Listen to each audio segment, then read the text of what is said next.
Oke. Oke.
Baik, Pak, Ibu, Bismillahirrahmanirrahim. Assalamualaikum warahmatullahi wabarakatuh.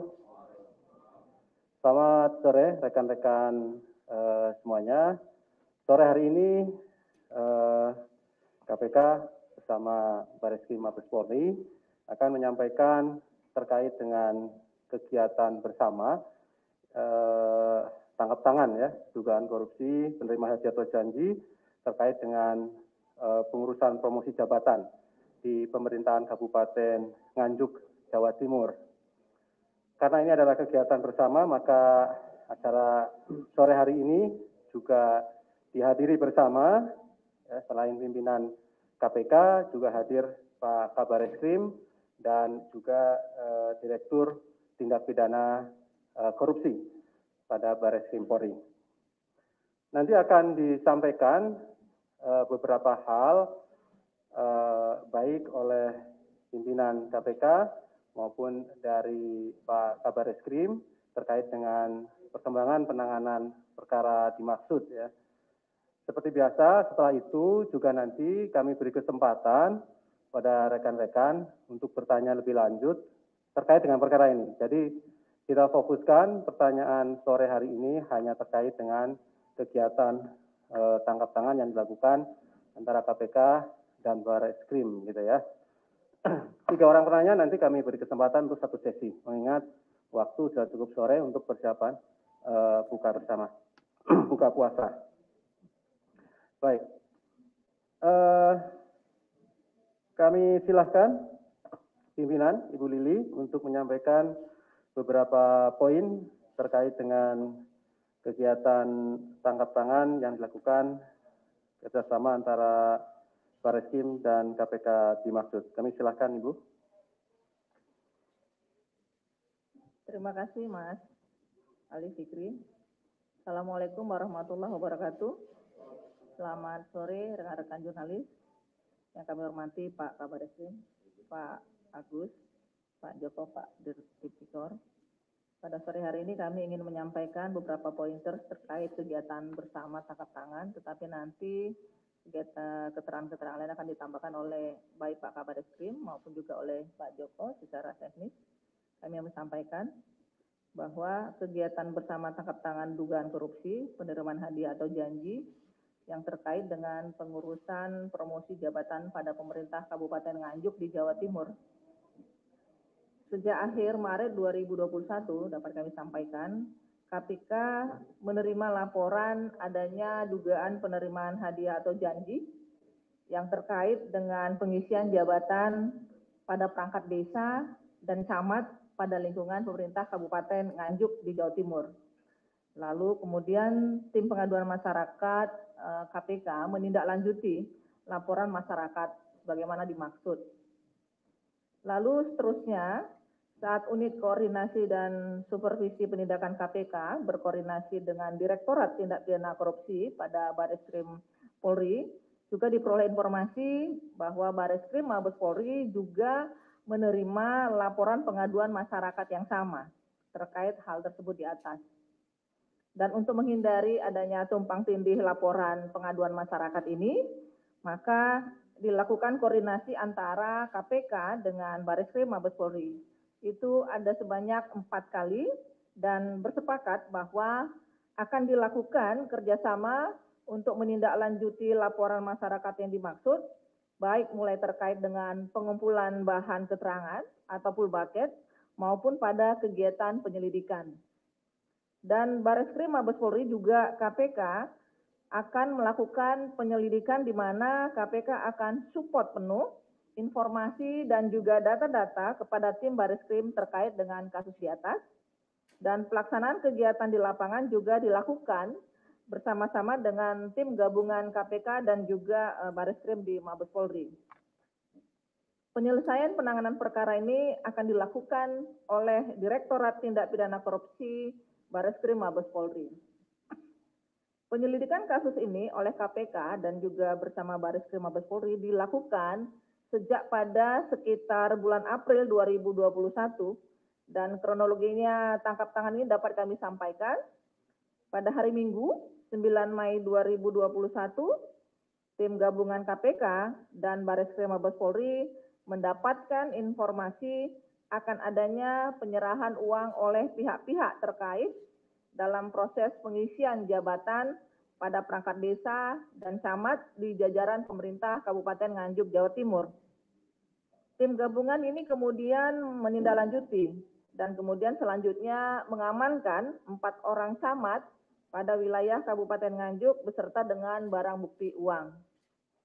Dan setelah dilakukan permintaan keterangan, maka diperolehlah fakta bahwa dugaan penerimaan sejumlah uang itu dikumpulkan atas arahan dari Bupati Nganjuk. Tim gabungan juga menemukan fakta ada beberapa dugaan para camat juga telah menyerahkan sejumlah uang kepada Bupati Nganjuk melalui ajudannya.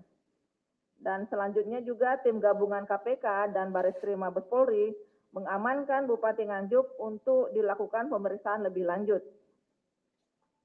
Dan untuk efektivitas dan percepatan dalam penyelesaian perkara yang dilanjutkan itu oleh Direktorat Tindak Pidana Korupsi pada Bareskrim Mabes Polri, tentu KPK akan melakukan supervisi sesuai dengan kewenangan yang dimiliki oleh KPK.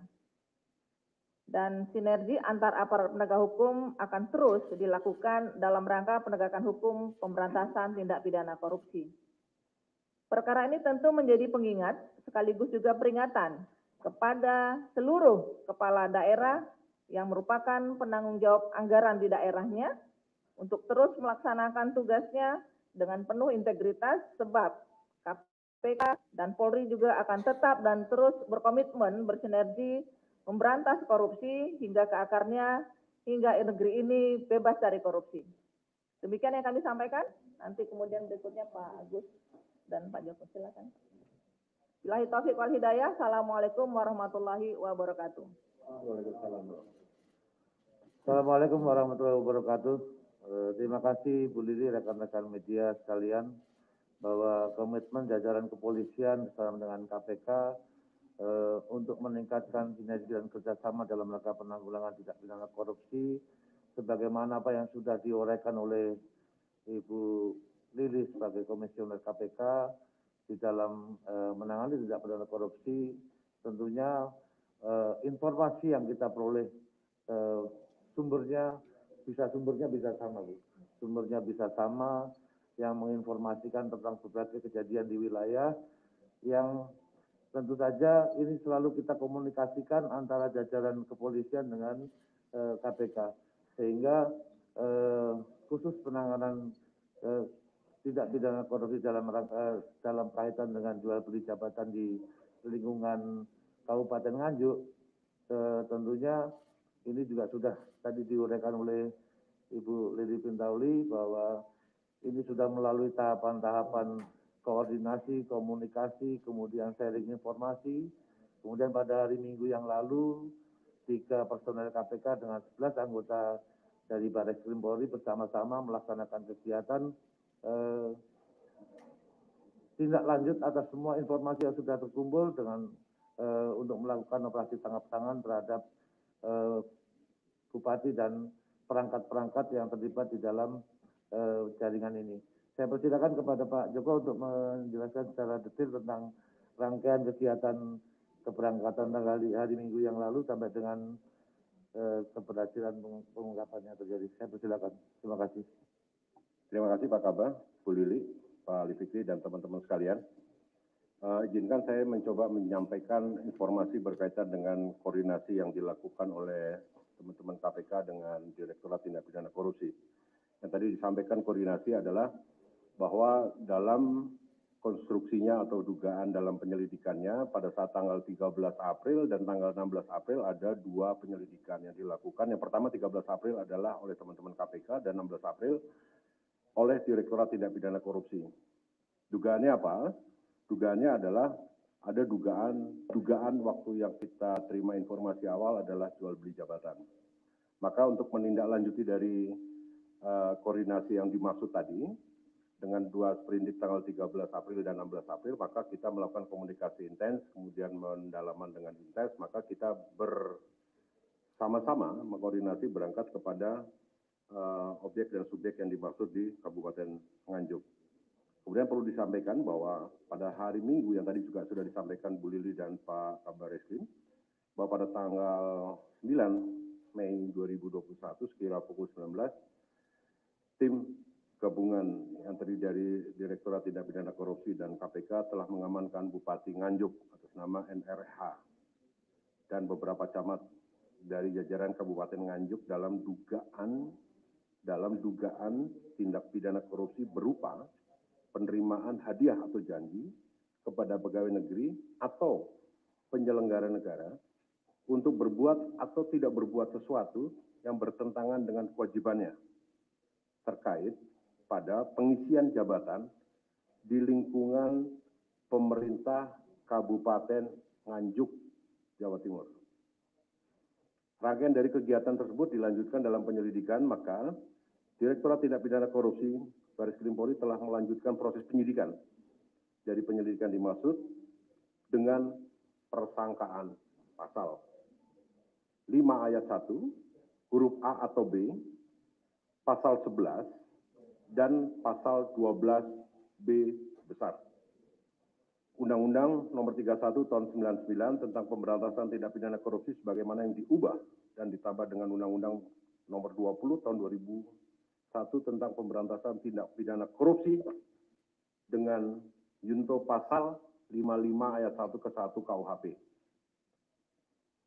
Kalau dilihat dari ancaman hukuman pidana, kalau pasal ayat 1 pasal 5 ayat 1 huruf A atau B yang dimaksudkan di situ adalah pidana penjara paling singkat 1 tahun dan 5 tahun dan atau pidana denda paling sedikit 500 juta rupiah, paling banyak 250 juta rupiah. Pasal 11 dengan ancaman pidana penjara paling singkat 1 tahun dan paling lama 5 tahun dan atau pidana denda paling sedikit 500 juta dan paling banyak 250 juta rupiah. Dan pasal 12B besar, pidana penjara seumur hidup atau pidana penjara paling singkat 4 tahun dan paling lama 20 tahun. Dan pidana denda paling sedikit 200 juta rupiah dan paling banyak 1 miliar rupiah. Dalam konstruksi yang dimaksud dengan 3 pasal tersebut, dengan pasal 55 ayat 1 ke 1 KUHP, dalam perkara tersebut telah ditetapkan tersangka sebagai berikut. Saudara NRH, Bupati Nganjuk yang diduga sebagai penerima hadiah atau janji.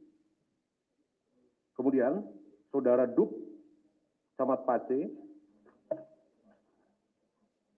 Edisri ES, Camat Tanjung Anom, dan sekaligus sebagai PLT Camat Sukomoro, HAR, Camat Berbek, Bambang BS, Camat Locaret, TBW, mantan Camat Sukomoro, sebagai pemberi, dan Saudara MIM, Ajudan Bupati Nganjuk yang diduga sebagai perantara penyerahan uang dari para camat dimaksud kepada Bupati Nganjuk. Barang bukti yang sudah diperoleh atau diamankan dari berangkas pribadi Bupati Nganjuk sejumlah uang 647.900.000 rupiah. Kemudian 8 unit telepon genggam dan 1 buah buku tabungan Bank Jatim atas nama TBW.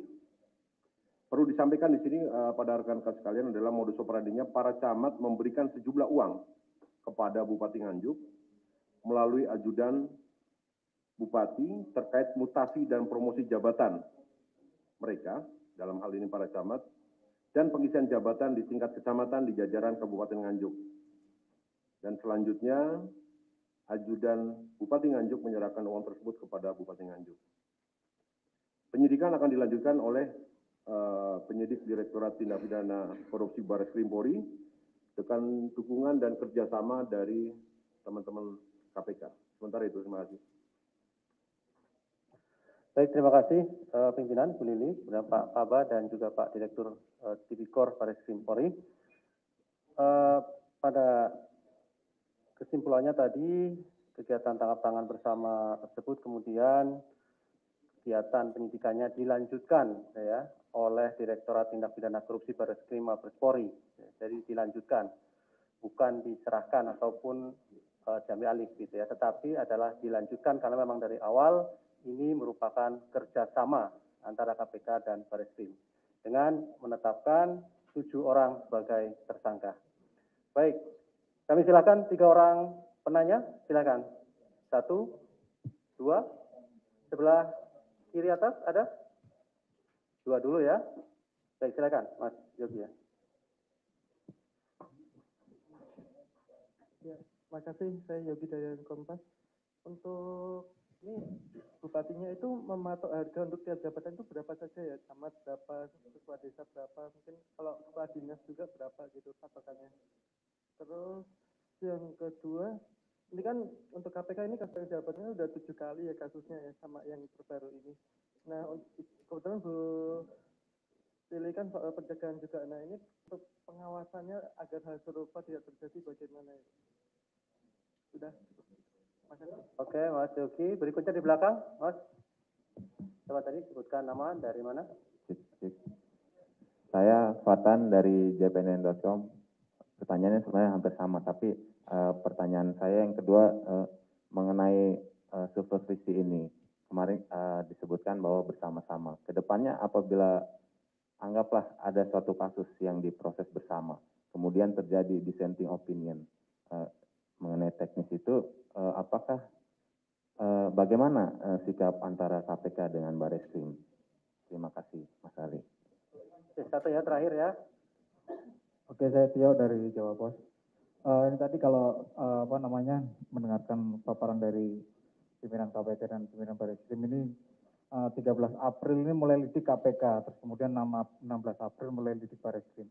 Tapi ternyata di eksekusinya Barreskrim yang mengambil alih penyidikan. Ini kalau misalnya kita balik, yang membantu Barreskrim ini adalah KPK atau KPK yang membantu Barreskrim, ini perlu diperjelas. Kalau lihat kronologinya ya. Terus kemudian untuk timnya di KPK ini kan beredar bahwa ada beberapa petugas KPK yang masuk daftar yang tidak lolos TWK itu. Nah, ini apakah trikinya KPK sama Barreskrim untuk menghindari kasus ini agar tidak diperadilankan? Oke, terima kasih, itu aja. Terima kasih Mas Tio, Mas Yogi, Mas Fatan. Kami silakan Ibu ataupun Pak Kabarskrim.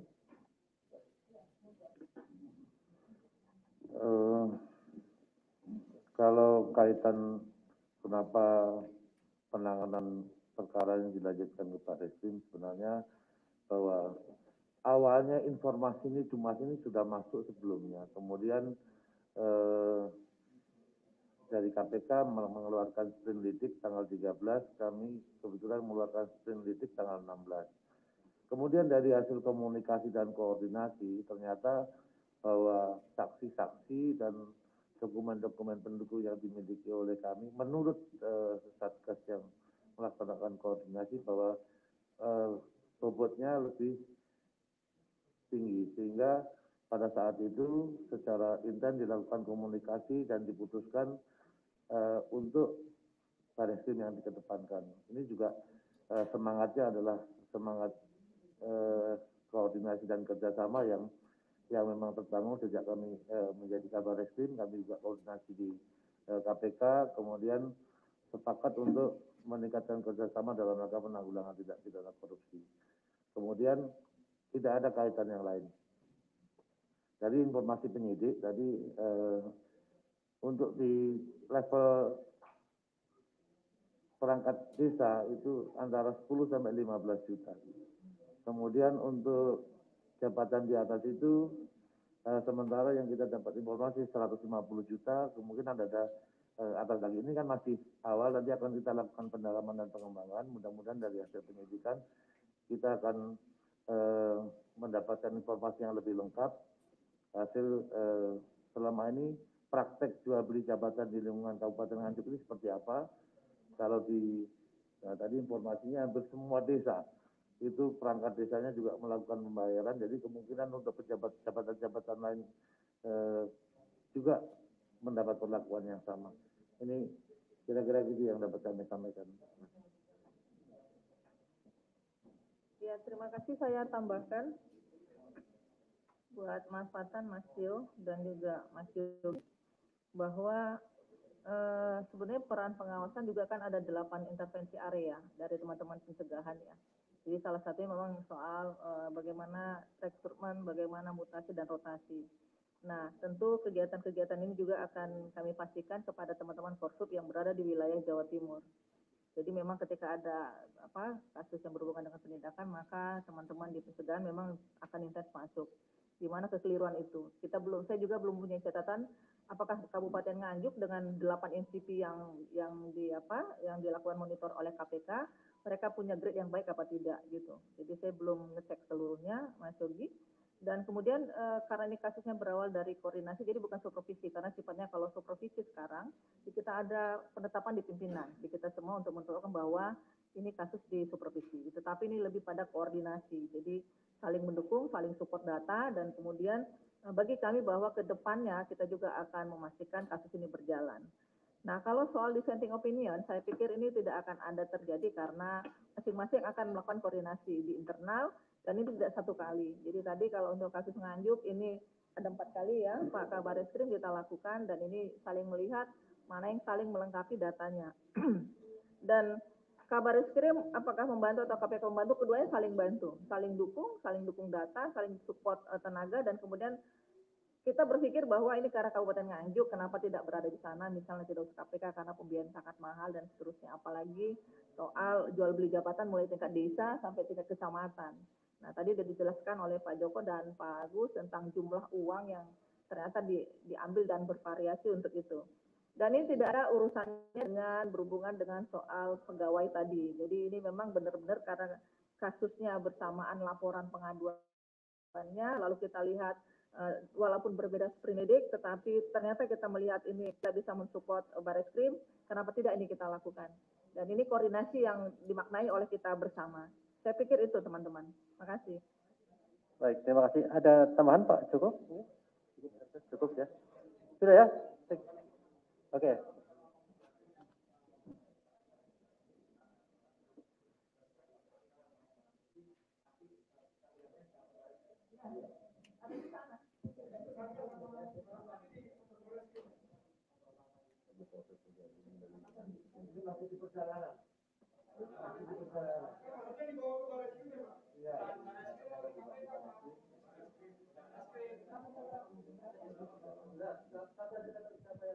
Oke.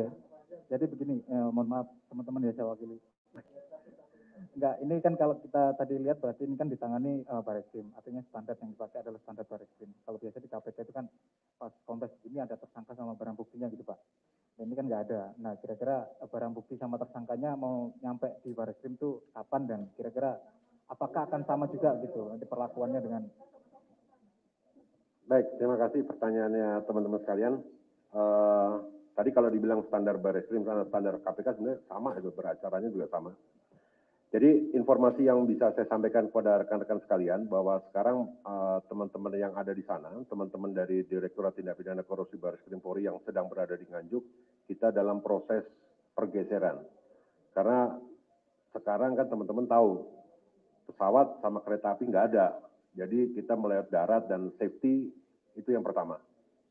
Safety yang pertama, dan kami juga tetap nanti seizin dengan Pak Kaba, kami akan menginformasikan pada saat rombongan dari ataupun tim yang ada di Nganjuk dengan membawa tersangka dan barang bukti akan merapat.